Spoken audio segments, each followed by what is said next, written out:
اللہ تعالیٰ نے ہمیں توفیق دی کہ خیر، نیکی اور بھلائی کے اس سلسلے کو اسی خوبصورتی کے ساتھ، اسی جذبے، لگن اور محبت کے ساتھ جوڑنے کے لیے آج پھر اس کے دربار میں ایک اور عظیم عبادت کے سلسلے میں ہم حاضر ہیں۔ حقیقت یہ ہے کہ دنیا کی کسی کھیتی کا آپ تصور نہیں کر سکتے، دنیا کی کسی باغ کا آپ تصور نہیں کر سکتے کہ جس کو لمحہ بلمحہ سیرابی کی، باغبانی کی، آب رسانی کی ضرورت نہ ہو۔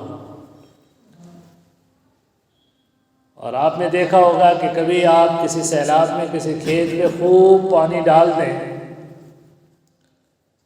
یا انتہائی خطرناک قسم کی موسلا دھار بارش تو پڑ جائے اور پھر سال بھر اس کھیت کو پانی نہ ملے تو کھیت کا کیا حال ہوگا۔ اور جدید تجربات نے لوگوں کو ایک اور چیز سکھائی ہے جسے ڈرپ ایریگیشن کہتے ہیں۔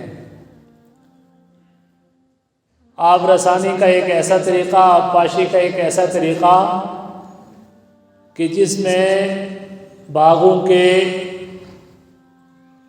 درختوں کی جڑوں میں اور کھیتی میں قطرہ قطرہ پانی پہنچانے کی ایک ایسی کیفیت رہے کہ زمین نم رہے، زمین کا بتر نہ جائے اور زمین خشک نہ ہو جائے، پودے مرجھا نہ جائیں۔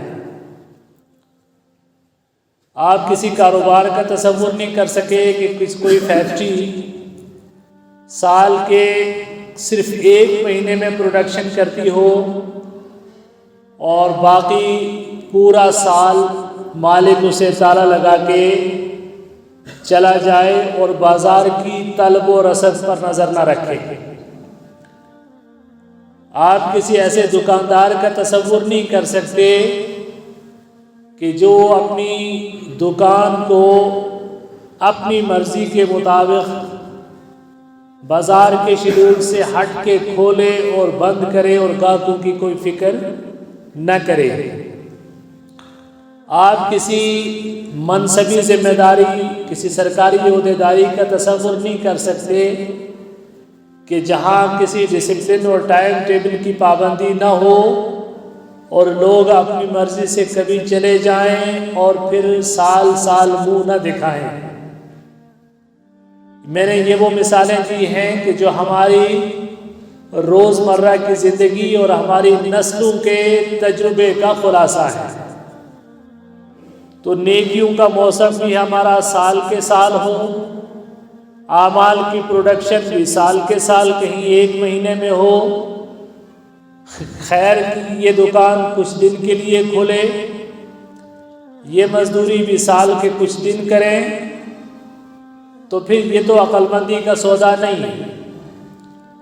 عقل مندی کا سودا کیا ہے؟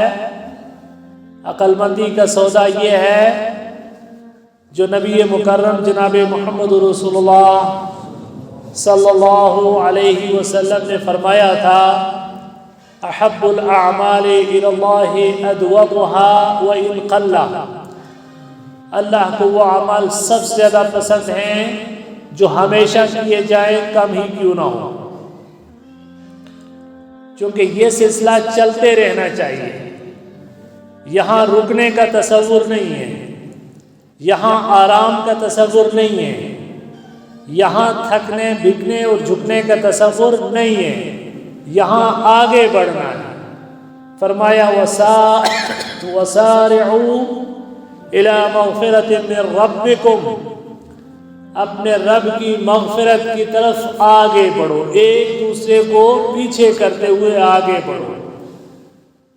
اور فرمایا یہ کہ تم دنیا کی زندگی میں ایک دوسرے کے ساتھ بہت مقابلہ آرائی کرتے ہو، مقابلہ آرائی اس میں کرو، وَفِي ذَلِكَ فَلْيَتَنَافَسِ الْمُتَنَافِسُونَ، ایک دوسرے سے آگے بڑھنے والوں کو اس میں ایک دوسرے سے آگے بڑھنے کی کوشش کرنی چاہیے تھی۔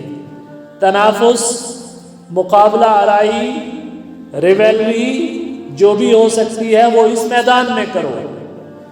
اس لیے کہا گیا کہ دنیا کے معاملات میں اس کو دیکھو جو تم سے کم تر ہے۔ تمہیں پکا مکان میسر ہے، اس کے پاس کچا بھی نہیں ہے۔ تمہارا کچا ہے، اس کے پاس جھونپڑی بھی نہیں ہے۔ تمہارے اعضاء سلامت ہیں، وہ بیمار ہے۔ تو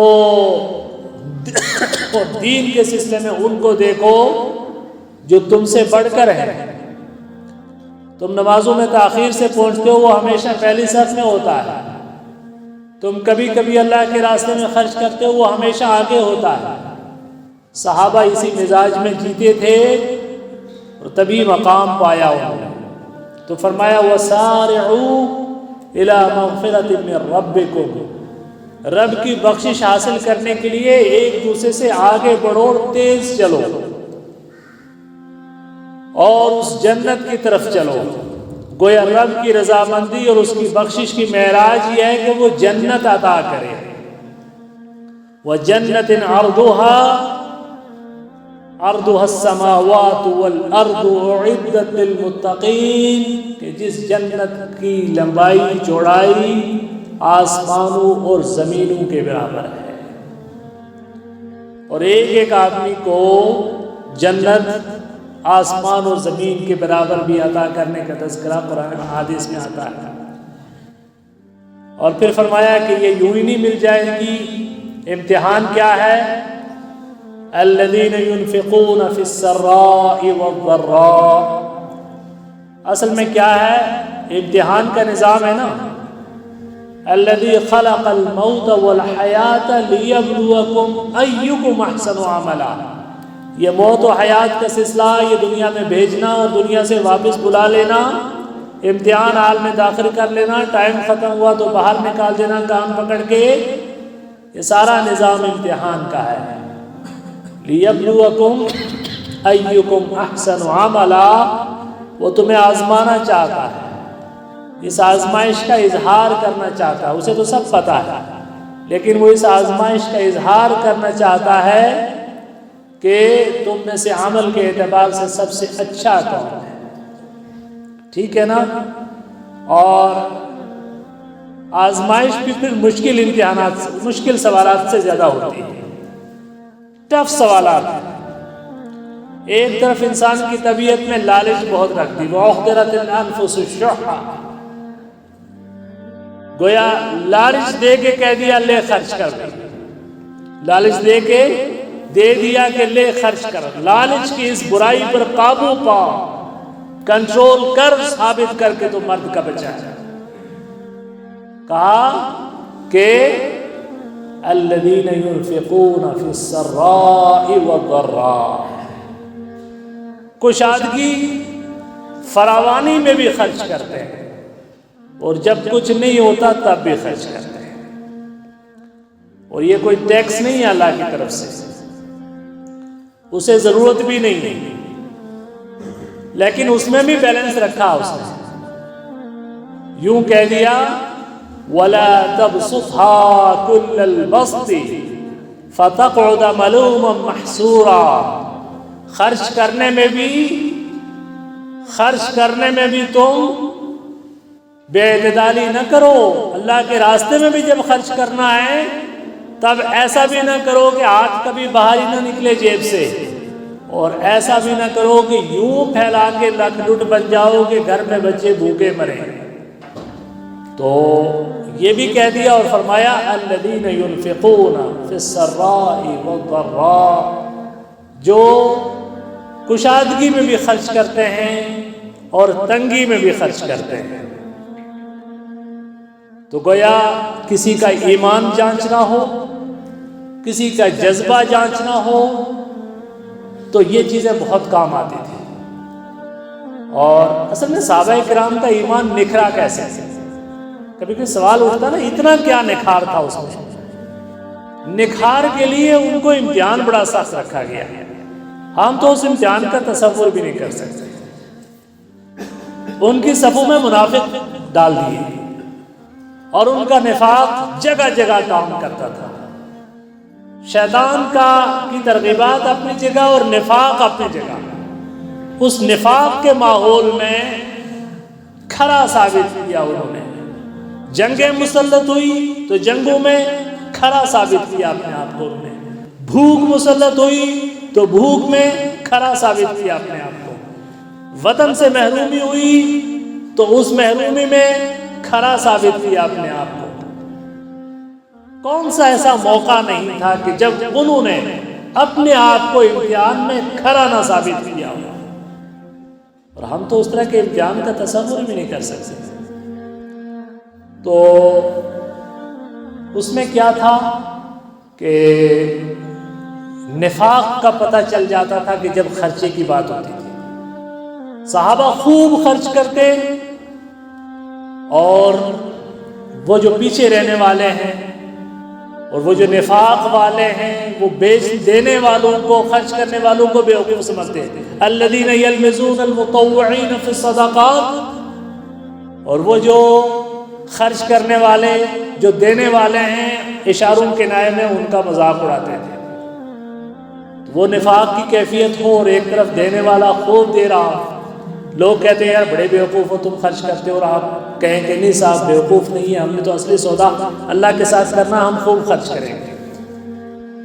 تو الذین ينفقون فی السراء والضراء، تو گویا ایک بڑی اور کڑی قسم کی آزمائش ہوتی ہے خرچ کرنا۔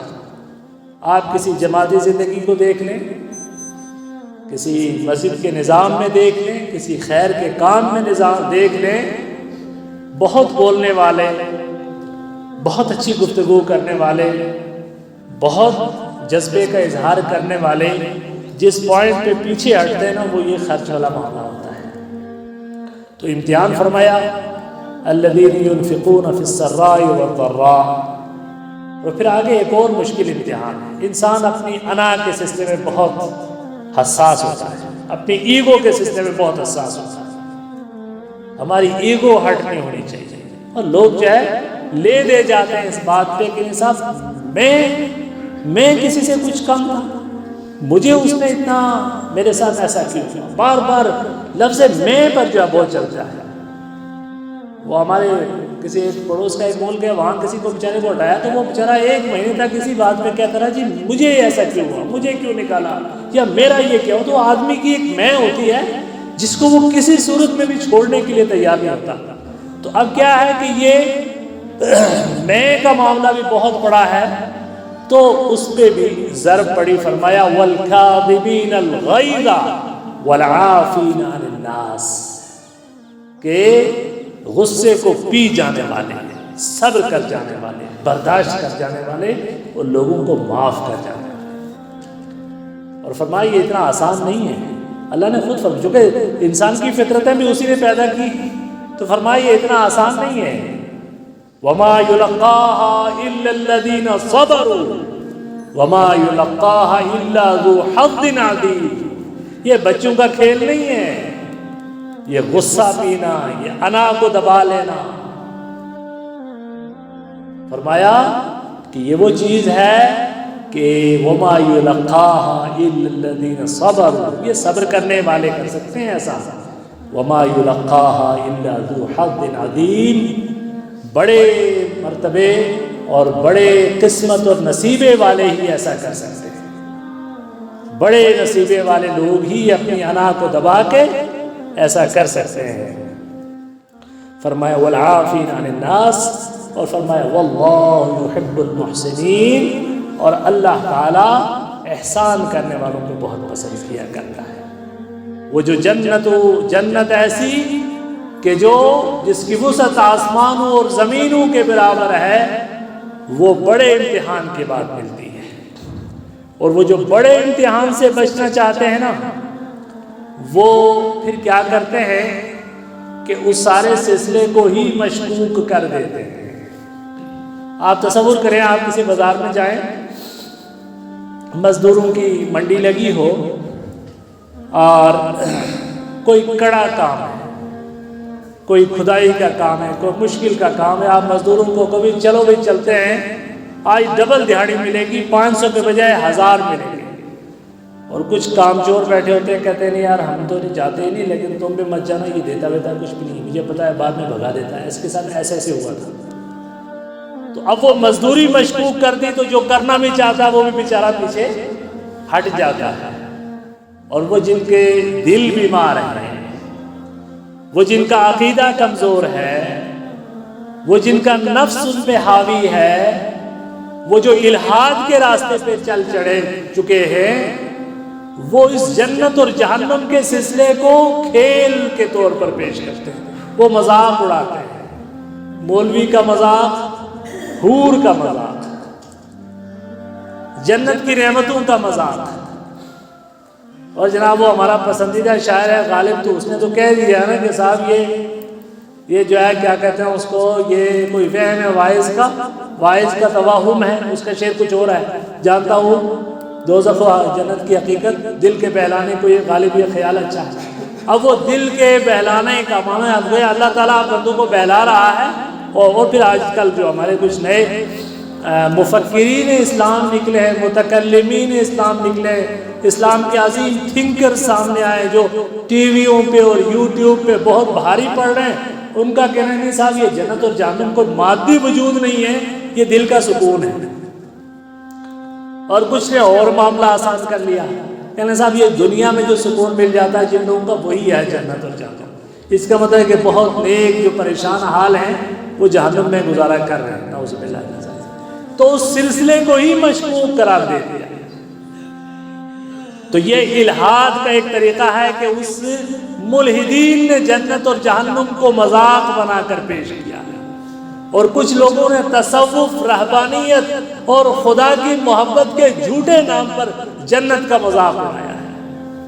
اور کہا جاتا ہے جی فلانی بزرگ قلندر اس نے کہا تھا میں تو رب سے اس کی محبت میں عبادت کرتی ہوں، مجھے اس کی جنت نہیں چاہیے اور نہ میں اس کی جہنم سے ڈرتی ہوں، وہ مجھے جنت سے محروم کر دے، اس کے پیار میں تسلیم، اور وہ اگر محبت میں، اگر پیار سے وہ مجھے جہنم میں ڈال دے تو اس کے پیار میں جہنم تسلیم۔ اور واہ واہ واہ واہ، کیا نکتہ ہے، کیا معرفت ہے۔ اور جناب پھر وہ پنجابی کے شعروں میں اس طرح کے دوڑے بہت ہوتے ہیں، اور پھر وہ چرسی، بھنگی، گویے، نچیے پھر اسے گاتے ہیں، اور وہ نچ کے یار وہ منا لیدا ہے، تو پھر وہ ناچ کے کرتے ہیں، پھر وہ حرکتیں الٹی سیدھی، اور پھر جناب قبرستان میں ادھر میت پڑی ہوئی ہے، ادھر وہ ناچ رہے ہیں پاؤں میں گھنگرو باندھے ہوئے، کیونکہ ایک نیا مذہب آ گیا محبت کا اور پیار کا، رب کے پیار میں ناچ رہے ہیں، گا رہے ہیں، جنت کی بھی کوئی ڈر نہیں جی، جہنم سے بھی نہ جنت کی رغبت ہے نہ جہنم کا کوئی ڈر ہے۔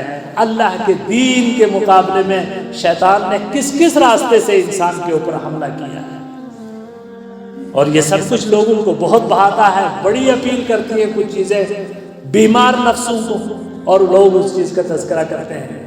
اللہ کی نعمتوں کا اقرار کیجئے اور اللہ کی جنتوں کے سلسلے میں شوق کا اظہار کیجئے۔ نبیوں سے افضل کوئی جماعت انسانوں میں نہیں ہوئی، پوری انسان کے بنی نوع انسان کا جوہر اور اس کا خلاصہ ہے نبی، اور نبیوں کی دلی کیفیت کو اللہ بیان کرتا ہے کہ فرمایا کہ الذین یدعوننا رغبا ورہبا، وہ ہم سے ہماری عبادت، ہماری جنتوں کی طلب میں اور ہمارے جہنم سے ڈر کر کیا کرتے تھے۔ کیوں؟ یہ کوئی دنیا کی مادی لالچ جیسی کوئی لالچ نہیں ہے، جنت کی لالچ۔ اصل میں مسئلہ یہ ہے کہ وہ جنت ہماری تھی، وہ جنت ہمارا، ہم اس کے زائدہ ہیں۔ ابو البشر وہاں تھے، اور بطور امتحان اللہ کے ایک نظام کے تحت ہمیں بھیجا گیا ہے، اب ہمیں مستحق بننا ہے اس کا اور وہاں پہنچنا ہے۔ وہ ہمارا گھر ہے، اور اس میں داخلہ ہمارے رب کی رضامندی کی معراج ہے، اپنے رب کو راضی کرنا ہے، اور اس کی رضامندی جنت کے حصول کی صورت میں ہوگی، اور اس کی ناراضگی سے بچنا ہے، کیونکہ اس کی ناراضگی جہنم کی صورت میں سامنے آئے گی۔ یہ مذاق نہیں ہے، یہ زمین اور آسمان اور اس پوری کائنات کے اس نظام کو پیدا کرنے والا، اس کا ایک عمل بھی باطل نہیں ہے، اس کا ایک فعل بھی باطل نہیں ہے۔ تو بات اصل میں ساری کرنی تھی آج جنت اور جہنم پہ، کہ بھی یہ کیا نظام ہے، یہ کیا شوق ہے، یہ کیا تشویق دلائی گئی ہے، یہ مذاق نہیں ہے، کبھی اس کی طرف توجہ کریں۔ اللہ نے فرمایا وَلِلَّهِ مَا فِي السَّمَاوَاتِ وَمَا فِي الْأَرْضِ، آسمانوں اور زمینوں میں جو ہے اللہ کا ہی ہے۔ پہلے بات سمجھ لو، عقیدے کی بات، عقیدے کی بات کیوں سمجھ لو۔ اب معاملہ کیا ہے، بات ہضم کیوں نہیں ہوتی؟ کیونکہ بتا دیا گیا ایسا تو اختیارات۔ ابھی کل کوئی بیچارہ کہہ رہا تھا کہ جی وہ چاند جاتا تھا، جا کے وہ کپڑے شپڑے نئے پہن کے جاتا تھا وہ ہمارے فلانے غوث پاک کے پاس، اور اجازت دیتا کہ وہاں 30 کو نکلنا ہے کہ 30 کو نکلنا ہے۔ اب وہ ایک لوڈے کی صورت میں جا رہا ہے کس کے پاس؟ غوث پاک کے پاس، کپڑے شپڑے پہنے ہوئے، جی حضرت تیاری تو میری پوری ہے، وہ آپ حکم دیں کہ 29 کو نکلنا ہے کہ 30 کو نکلنا ہے۔ اس طرح کے افسانے اور اس طرح کے جوک لوگوں میں مشہور کر کے اللہ تعالیٰ کے اختیار کو، اس کے اقتدار کو، اس کی الوہیت اور اس کی ربوبیت اور اس کی عظمت و کبریائی کو اس قدر گہنا دیا ہے ظالموں نے کہ سارا کچھ مذاق لگتا ہے، سارا کچھ مذاق لگتا ہے۔ نبیوں کو مذاق نہیں لگا کرتا تھا، نبی حقیقت کے مقام پر تھے۔ محمد رسول اللہ صلی اللہ علیہ وسلم کے کو اللہ نے بڑی طاقت دی تھی، بڑی قوت تھی، جسمانی طور پر قوت میں کوئی مقابلہ نہیں کر سکتا تھا، جرأت اور بہادری بھی بہت تھی۔ ایک مرتبہ مدینے پہ خطرے کے بادل منڈلا رہے تھے، لوگ سوئے تھے اپنے اوپر، کہیں کسی سائڈ میں ایک آواز سی اٹھی، صحابہ ہڑبڑا کے اٹھ گئے کہ یہ کیا بات ہے، اور ایک دم لوگوں نے جو ہے اپنے گھوڑے تیار کیے اور نکلنا شروع کیا کہ بھی کیا ہے، کچھ کہیں سے کوئی کو حملہ تو نہیں ہو گیا۔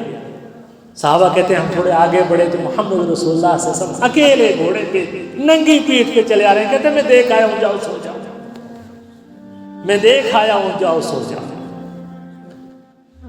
یہ شجاعت اور یہ بہادری وراثت سے دی تھی اپنے صحابہ کو۔ عمر کا بھی ایسا ہی معاملہ ہوا، قادسیہ کی جنگ میں لوگوں کو بھیجا ہوا ہے جنگ کرنے کے لیے، اور سرحد پہ جا کے اکیلے انتظار کر رہے ہیں کہ فتح کی خبر آتی ہے کہ نہیں آتی ہے۔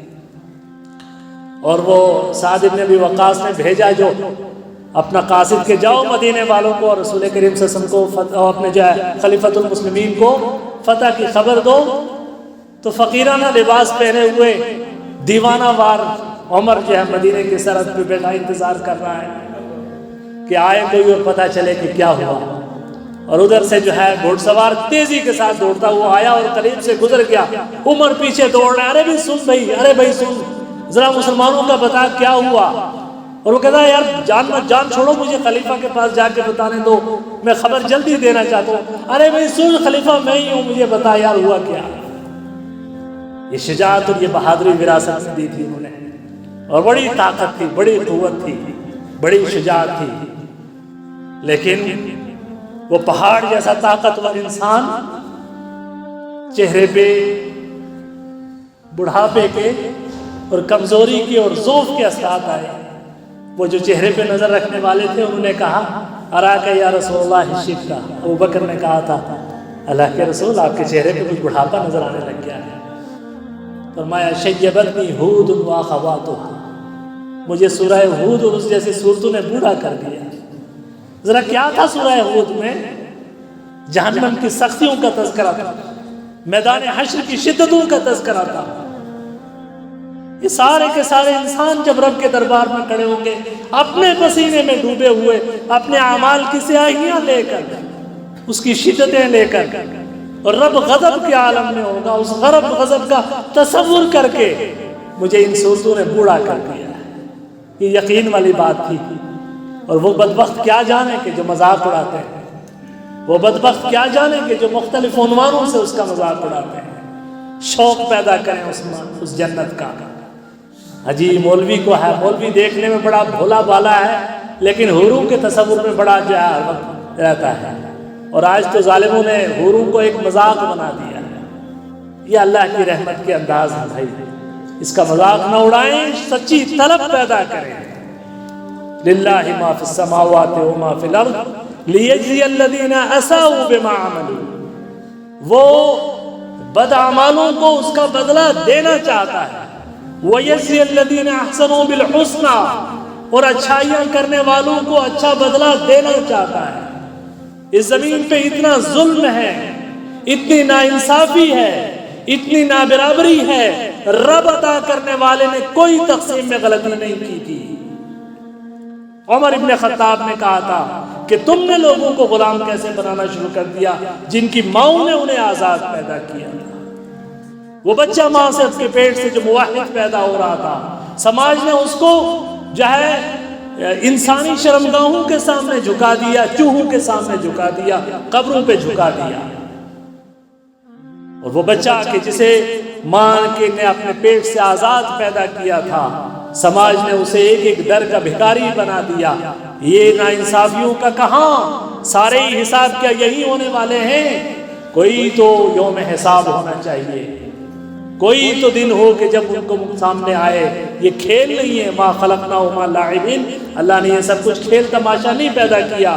لیجزی الذین اساؤوا بما عملوا، بدعمالوں کو اس کا بدلہ مل کے رہے گا، ویجزی الذین احسنوا الحسنی، اور اچھائی کرنے والوں کو اس کا بدلہ مل کے رہے گا۔ اور یہ جو وہم ہے نا، یہ توہم کے صحیح کہ ہم بہت اس دنیا میں بڑے آرام ہیں، کوئی آرام نہیں ہے، سب آنکھیں کھل جائیں گی۔ میدان حشر کی کیفیت ہے، اللہ تعالیٰ فرماتا ہے یوم تقوم الساعۃ یقسم المجرمون ما لبثوا غیر ساعہ، قیامت کے دن، انصاف کے دن، مجرم جب رب کے حضور پیش ہوں گے، وہ لمبی لمبی عمریں گزارنے والے، دنیا کی ساری نعمتیں سمیٹنے والے، یقسم المجرمون ما لبثوا غیر ساعہ، وہ قسمیں کھائیں گے کہ دنیا کی زندگی میں ہم ایک گھنٹہ بھی نہ رہے، ایک ساتھ بھی نہ رہے، چونکہ عذاب ایسا آئے گا کہ سب نعمتیں بھلا دے گا، وہ سختی سب آرام بھلا دے گی۔ نبی مکرم صلی اللہ علیہ وسلم نے فرمایا تھا کہ قیامت کے دن دو طرح کے انسان، ایک وہ انسان کہ جس نے اپنی دنیاوی زندگی میں کبھی کوئی تکلیف نہیں دیکھی، ہر دنیا کی آسائش اس کی جیب میں تھی، ہر چیز اس کا مقدر تھی، اور بہترین صحت اور تندرستی اور دنیا کی نعمتوں کو اس نے حاصل کیا تھا، اور جب وہ رب کے سامنے جائے گا اور اپنی بدعمالیوں کی وجہ سے اس کو جہنم کی ایک ڈبکی لگائی دی جائے گی، اور اس کو نکال کے رب پوچھے گا کہ بتا کیا تو نے اپنی دنیا کی زندگی میں کوئی اچھائی دیکھی؟ وہ قسم کھا کے کہے گا کہ ایک لمحہ میں نے دنیا کی زندگی میں کوئی اچھائی نہیں دیکھی۔ یہ 60-70 سال کی زندگی کی اچھائی کیا اچھائی ہے؟ وہ ابد الآباد کی زندگی کی اچھائی ہی اصل اچھائی ہے، اس کے لیے تیاری کریں، عقل مندی کا تقاضا یہی ہے۔ اور فرمایا کہ وہ شخص کہ جس نے دنیا کی زندگی میں کوئی آسائش نہیں دیکھی، ہمیشہ تکلیفوں اور پریشانیوں اور اذیتوں میں رہا، اللہ تعالیٰ جنت کی ایک ہوا سے اس کو سرشار کرنے کے بعد اس سے پوچھیں گے کہ بتا تو نے کبھی کوئی ایک پریشانی کا لمحہ دنیا کی زندگی میں گزارا ہے؟ ساری کلفتیں بھول کے کہے گا رب کریم تیری قسم ہے، تیرے عزت و جلال اور تیری نعمتوں کی قسم ہے، دنیا کی زندگی کی ایک بھی کلفت مجھے یاد نہیں۔ فرمایا کہ یوم تقوم الساعۃ یقسم المجرمون ما لبثوا غیر ساعہ۔ تو یہ نہ یہاں کی تکلیف ہمیشہ کی، نہ یہاں کی آسائش ہمیشہ کی، وہ آسائش جو ہمیشہ کی ہے اس کے لیے تیاری کریں، ایمان کا تقاضا یہی ہے۔ عبداللہ بن رواحہ رضی اللہ تعالیٰ عنہ جو ہے، جو غزوہ موتہ میں یہ قائد تھے، یہ کمانڈر تھے میدان میں، تو بہت رو رہے تھے۔ لوگوں نے پوچھا کہ روتے کیوں ہیں؟ کہنے لگے میں کسی دنیا کی کسی پریشانی کی وجہ سے نہیں روتا۔ اب آپ تصور کریں کہ میدان جنگ میں اپنے نفس اور اپنی جان اور سب کچھ لیے کھڑے ہیں ہتھیلی پر، رب کی رضامندی کی تلاش میں، اور رو رہے ہیں۔ یہ ایمان کی، یہ سب ایمان تھا۔ اللہ کے رسول نے جو فرمایا تھا نا کہ تم سارے کے سارے مل کے نا بعد میں آنے والے اور سارے کے سارے یہ احد پہاڑ کے برابر بھی اگر سونا خرچ کر دو نا تو صحابہ کے ذریعے خرچ کیے ہوئے ایک لب گندم کے برابر مقام کو نہیں پہنچ سکتے۔ چونکہ معاملہ سارا ایمان کا تھا، کوالٹی کا تھا، کوانٹٹی کا نہیں تھا۔ اللہ اکبر، ظالموں نے ان کا ایمان بھی مشکوک کر دیا ہے۔ کوئی ہفتہ پہلے کسی لڑکے سے بات ہو رہی تھی، اس لڑکے نے کہا جی حدیثیں کیسے مان لیں، صحابی تو سنا بعد میں منافق ہو گئے تھے۔ اعوذ باللہ۔ محمد رسول اللہ صلی اللہ علیہ وسلم کی وہ ساری محنت، وہ جو چن چن کے جمع کیے تھے، وہ جو سارے 313 لے جا کے جھونک دیے تھے بدر کے میدان میں، اور وہ سارے جو جب بدر سے کھڑے نکلے تھے تو کہا تھا اعملوا ما شئتم فقد غفر اللہ لکم، آج کے بعد کوئی عمل بھی نہ کرو گے تب بھی اللہ بخش دے گا۔ اور پھر جب ان سب کو اور اکٹھا کیا، چنا، سجایا، سنوارا، نکھارا اور لے جا کے حدیبیہ کے میدان پہ کھڑے کر دیے، تو پوچھا کہ آئے کون ہے ذرا جان دینے کے لیے کھڑے ہو جاؤ، تو سارے کھڑے ہو گئے تھے 1400، اور سب نے جو ہے جان دینے کے لیے تیار ہو گئے تھے۔ اور اللہ نے فرمایا تھا لقد رضی اللہ عن الذین یبایعونک تحت الشجرہ، وہ جو درخت کے نیچے تھے اللہ ان سے راضی ہو چکا ہے۔ اور فرمایا ید اللہ فوق ایدیہم، اللہ کا ہاتھ ان کے ہاتھ پر تھا۔ آج ان کے بارے میں کوئی کہتا ہے کہ صاحب وہ تو منافق ہو گئے تھے، ان کی حدیثیں ہم کیسے قبول کر لینا اس میں جاتے۔ محمد رسول اللہ کی تم نے کمائی کوڑے میں پھینک دی کیا؟ تم نے محمد رسول اللہ صلی اللہ علیہ وسلم کی کمائی کوڑے میں پھینک دی کسی یوٹیوبر کے کہنے پہ؟ الیاذ باللہ، یہ صورتحال ہے، یہ ہمارے ایمان کی کیفیت ہے۔ اور ان کی ایمان کی کیا کیفیت ہے کہ عبداللہ بن رواحہ کہتے ہیں اتنا سب کچھ ہونے کے بعد بھی کہتے ہیں کہ روتا کیوں ہوں؟ اس لیے روتا ہوں دنیا کی کسی نعمت کے چھننے پہ نہیں روتا ہوں، روتا اس لیے کہ اللہ فرماتا وَإِن مِّنكُمْ إِلَّا وَارِدُهَا كَانَ عَلَىٰ رَبِّكَ حَتْمًا مَّقْضِيًّا، تم میں سب کو اس جہنم کے پاس سے گزر کے جانا ہوگا، یہ رب کا پکا وعدہ ہے۔ صحابہ اس آیت، یہ آیت صحابہ پر ایسا قیامت گزرتی تھی نا جب یہ آیت پڑھتے تھے کہ اِن مِّنكُمْ إِلَّا وَارِدُهَا، تم سب نے اس جہنم پہ جانا ہے۔ اب صحابہ بعض یہ سمجھتے تھے کہ اس کا مطلب یہ ہے کہ اس کے اندر سے ڈبکی ہر ایک کو لگے گی، ہمیں بھی لگے گی۔ بعد میں بتایا اللہ کے رسول نے فرمایا نہیں، اس پہ ایک پل ہوگا، اس پل سے گزرنا ہوگا۔ ورود کا مطلب ہے کہ اس پل پہ ضرور جانا ہوگا، اس پل سے گزرنا ہوگا۔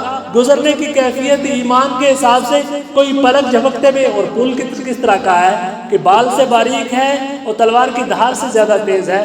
کچھ تو یوں گزر جائیں گے کہ ہوا کے جھونکے کی طرح آنکھ پل گزرتے ہوئے، کچھ تیز سوار کی طرح، کچھ لٹکتے جھٹکتے، اور کچھ ایسے کہ جنہیں کٹ کے گر جائیں گے اور جہنم کے جو آنکڑے ہیں وہ انہیں پکڑ کے اندر ڈال دیں گے۔ وہاں سے گزرنا سب کو ہے۔ اس گزرنے کا تصور وہ کر رہا ہے جو محمد رسول اللہ نے جس کو موتا میں بھیجا ہے، اور وہ کر رہا ہے کہ جو اپنی جان ہتھیلی پہ لیے ہوا ہے، اور وہ کر رہا ہے جس کے بارے میں اللہ کے رسول نے فرمایا کہ عبداللہ بن رواحہ اگر مارا گیا تو فلانا اس کی جگہ لے گا، فلانا مارا گیا تو فلانا اس کی جگہ لے گا۔ گویا اشارہ مل چکا تھا کہ زندہ واپس نہ آؤ گے، زندہ واپس نہیں آؤ گے۔ کہتے ہیں کہ صاحب ڈر اس بات کا ہے وَإِن مِّنكُمْ إِلَّا وَارِدُهَا كَانَ عَلَىٰ رَبِّكَ حَتْمًا مَّقْضِيًّا۔ عمیر ابن حمام رضی اللہ تعالیٰ عنہ ہیں، اللہ کے رسول صلی اللہ علیہ وسلم ایک موقع پر، غزوہ بدر کے موقع پر اللہ کے رسول صلی اللہ علیہ وسلم تلاوت فرما رہے ہیں قُومُوا إِلَىٰ جَنَّةٍ عَرْضُهَا السَّمَاوَاتُ وَالْأَرْضُ، جنت کی طرف کھڑے ہو جاؤ بھائی۔ یہ نہیں کہا میدان جنگ میں جاؤ اور لڑو، فرمایا نہیں، جنت کی طرف کھڑے ہو جاؤ، اور جنت بھی چھوٹی موٹی نہیں، آسمانوں اور زمینوں کی وسعت کے برابر کی جنت کے لیے کھڑے ہو جاؤ۔ عمیر ابن حمام کھا رہے تھے کھجور، پھینک دی کھجور، کہنے لگے وہیں کھائیں گے چل کے، وہیں کھائیں گے چل کے، اور لڑتے لڑتے وہیں شہید ہو گئے۔ یہ ایمان تھا، اور وہ ایمان اپنے اندر پیدا کیجئے۔ اور اللہ کے رسول صلی اللہ علیہ وسلم حضرت اسامہ بن زید رضی اللہ تعالیٰ بیان کرتے ہیں کہ اللہ کے رسول صلی اللہ علیہ وسلم نے ایک مرتبہ صحابہ سے کہا حل من مشمر، کوئی ہے کہ جو کمر بستہ ہے؟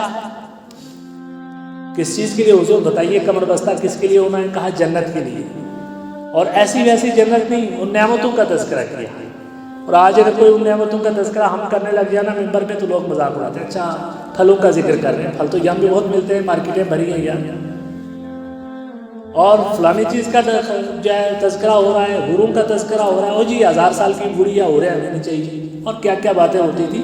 تو اللہ نے فرمایا عادت العباد لا عین رأت ولا اذن سمع ولا خطر على قلب بشر، میں نے اپنے بندوں کے لیے جنت اور جہنم کو جس انداز میں تیار کیا ہے نا، تم دنیا کے مادی پیمانوں پہ اسے نہیں ناپ سکتے، کسی آنکھ نے دیکھا نہیں، کسی کان نے سنا نہیں، کسی کے دل پر اس کی کیفیت نہیں گزرے، جن نعمتوں کا تذکرہ ہو رہا ہے وہ تو صرف ایک علامت کے طور پر تمہیں بیان کیا جا رہا ہے، وہ بہت کچھ ہے، اس کا تم تصور نہیں کر سکتے۔ تو اللہ کے رسول نے ان نعمتوں کو خوب جب تذکرہ کیا تو اللہ کے رسول صلی اللہ علیہ وسلم کی اس بات کو سننا تھا، تو صحابہ کرام نے کہا نحن مشمرون، اللہ کے رسول ہم سارے کمر بستہ ہیں، سارے کمر بستہ ہیں، سب نے جانا ہے، سب جائیں گے، چلیں گے، کیوں نہیں چلیں گے؟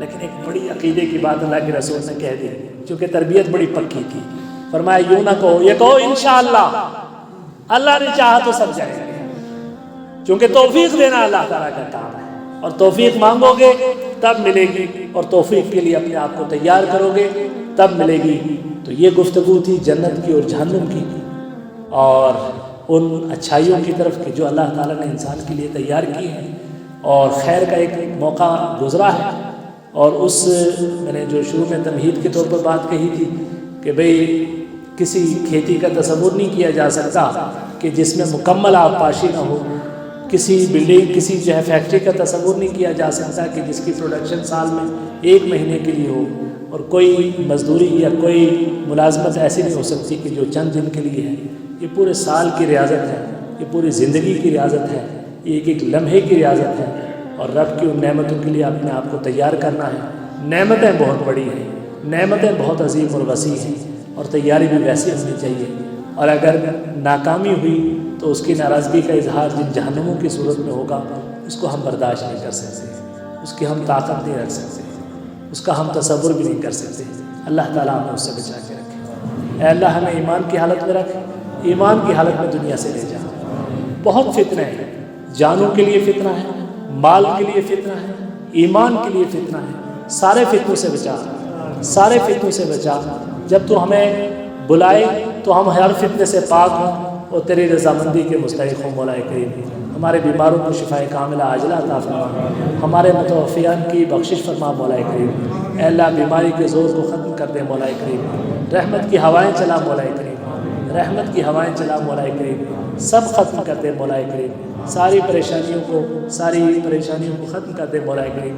یا اللہ فلسطین کے مسلمانوں کو، شام کے مسلمانوں کو، یمن کے مسلمانوں کو، اور جہاں جہاں کے مسلمان پریشان حال ہیں، اپنے وطن میں، دوسرے وطن میں، سب جگہ مسلمان جو پریشان ہیں، ان کی جانوں پہ بن آئی ہے، ان کے عقیدے پہ بن آئی ہے، ان کی عقیدتوں پہ بن آئی ہے، ان کے عقیدے پر بھی تو بن آئی تھی، ان کی عقیدتوں پر بھی بن آئی ہے، ان کا قرآن جو ہے اس پر ریٹیک کی جا رہی ہے، ان کے نبی کی توہین کی جا رہی ہے۔ اس سے زیادہ جو ہے کسی بے جان لاشے کا تصور نہیں کر سکتے کہ جس کے اوپر کوئی کچوکے لگا رہا ہو، کبھی پاؤں پہ کچوکے لگ رہے ہوں، کبھی آنکھوں پہ کچوکے لگ رہے ہوں، کبھی دل پہ کوئی جو ہے خنجر گھونپ رہا ہو، یہ سب کچھ اس بے جان لاشے کے ساتھ ہو رہا ہے۔ اے اللہ تیرے نبی کی امت کے ساتھ ہو رہا ہے، تیرا کلمہ پڑھنے والوں کے ساتھ ہو رہا ہے، تیرے نبی کی اطاعت کا جھوٹے ہی صحیح دم بھرنے والوں کا ہو رہا ہے۔ اے اللہ بخش دے، اے اللہ معاف کر دے، اے اللہ معافی کے احکامات نازل فرما۔